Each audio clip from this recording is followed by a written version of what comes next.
Si tu devais retenir une chose du stage. L'équipe. Il n'y avait pas de conflit, on faisait que rigoler, on s'entendait bien, on jouait bien. Rien à dire, franchement. Vous allez avoir deux post-it. Sur le jaune, je vais vous demander de mettre ce qui vous empêche de vivre en communauté, de vivre avec les autres. Sur le post-it rose, c'est de mettre tous les points positifs. Quels sont, on va dire, les ingrédients pour une bonne cohésion d'équipe? Positif, respect de tout le monde et des règles mises en place. Être solidaire, penser aux autres. Ça sert à rien de jouer tout seul parce que moi avant j'étais un peu perso quoi. Et là je me suis rendu compte qu'en équipe tu peux faire des trucs que tu peux pas faire solo quoi. Et tout ça c'est ce qui vous construit vous aussi en tant que joueur, en tant que personne et qui va construire notre équipe. C'est pas parce qu'on pense qu'on a raison, on a toujours raison. C'est intéressant aussi d'attendre ce que disent les autres parce que dans la vie on apprend toujours. Donc j'ai appris par rapport aussi à des opinions des autres. Et c'est ce que j'ai aimé, c'est votre comportement. Jamais vous avez eu une attitude négative, bien au contraire. Et vous avez vu le résultat, c'est que ça s'est très bien passé. Sur le terrain, on a du mal des fois à respecter l'autre. Bah oui. Pourquoi? Gagner. Parce qu'il a envie de gagner. On s'énerve, Manque de mental. on est en colère. Et c'est ce qui fait qu'un peu, on se retrouve dans des situations où il y a des conséquences. Je voulais vous montrer une petite vidéo de Carles Puyol. C'était le capitaine du Barça. Regardez ce qui se passe. Ça vous inspire quoi, ça? La sagesse. La sagesse. Ouais. Il a un mouvement même, comme on aurait tous, d'avancer vers l'autre.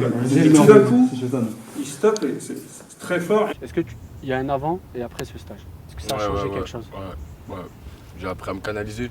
Me canaliser déjà. Parce que ça, tout le monde me dit ça parce que je suis un mec nerveux. Vas-y!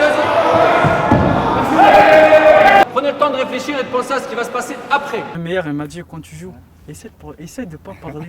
Quand tu parles trop, les autres aussi ils deviennent un peu agressifs avec toi. Il y avait des joueurs quand je les parlais pas et tout, je disais rien, je le laissais jouer.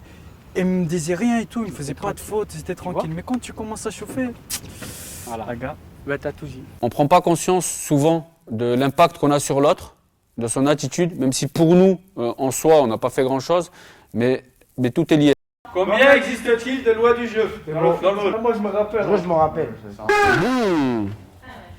17. Le capitaine d'une équipe a-t-il le droit de contester les décisions de l'arbitre? On regarde un classement, je crois que ça va changer. Ah mais moi je suis où? Ça va, je suis passé deuxième.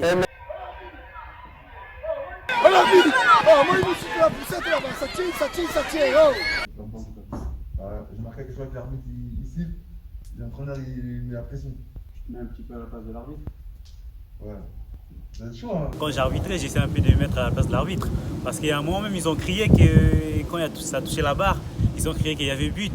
Mais moi, j'ai pas vu le but, donc j'ai pris ma décision.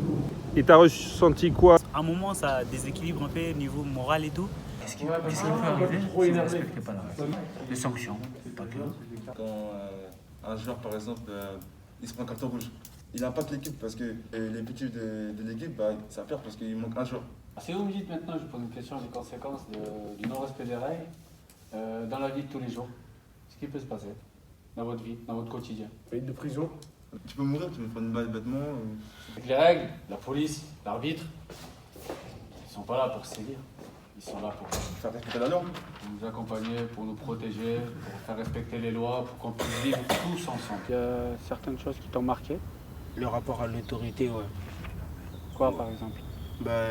Que la loi elle n'est pas faite que contre nous.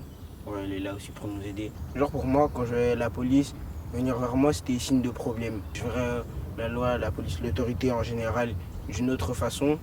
On va aborder tout ce qui est objectif, se fixer des objectifs. Chacun va animer un atelier. À vous de définir le temps, les consignes, d'accord, et les objectifs que vous voulez atteindre à travers ce jeu. Tu vas voir les règles du jeu qui sont là, la mise en place et les règles du jeu, l'organisation. Dans l'effectif, il y aura un gardien, 2 défenseurs et 2 attaquants. Il y aura une équipe qui attaque et une équipe qui défend. Il faut tout sans se rentrer dedans. Et là il y a un gardien, il doit finir.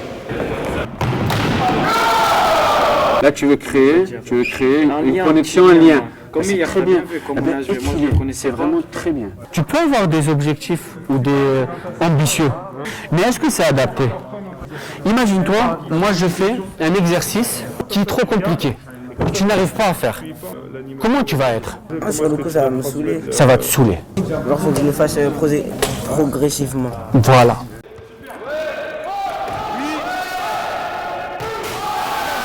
que ça t'a fait du bien d'animer? Je comprenais pas, je disais comment je vais faire, ça va être compliqué, je vais pas trouver d'entraînement et au final j'ai réfléchi et du coup voilà, j'ai trouvé. Ouais, tu es arrivé. C'est ça, tout à fait. Tu t'es senti comment? Franchement, comme un entraîneur. Hein. Bon, moi je t'ai trouvé vraiment très bien et on a senti même dans ta posture, dans ce que tu as mis en place, du sérieux, l'investissement. On sent que tu as travaillé. Sur le post-it vert, je vais vous demander de vous fixer un objectif que vous pouvez atteindre sur votre comportement, ce que vous avez envie de changer. Et sur le post-it orange, de vous fixer un objectif, mais professionnel. Un objectif que vous pouvez atteindre. Moi, c'est être gentil. Ouais.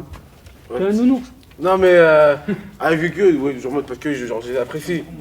Mais il y a des gens que je les apprécie pas et je suis méchant avec eux. D'accord. Et l'autre, c'est essayer d'avoir mon bac et d'avoir un bon métier. Du court terme, je dois arrêter la bagarre.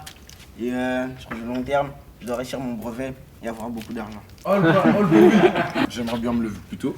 Lever plus tôt. À quelle heure? Moi je veux que tu fixes une heure. En un mot, ce stage-là, si tu devais le définir. Il fait grandir. Ouais, il fait grandir mentalement. Je vais commencer déjà à changer mon vocabulaire. Après, rester plus calme. Mais ça, c'est avec le temps, quoi. Ce qui est intéressant, c'est que j'ai plein d'éléments d'observation. Là, je les vois vivre au quotidien et en fait, ils se révèlent. Je vois des choses que j'avais pas vues, je connecte des choses que j'avais pas vues. Et ça, pour un éduc de milieu ouvert, c'est intéressant. Je vais jamais vous oublier, quoi. Je peux rester encore une semaine, je vais rester. Voilà, je vais rester. Rendez ça concret dans ce que vous allez vivre à l'extérieur. Que ne ça soit pas que des mots et qu'un stage.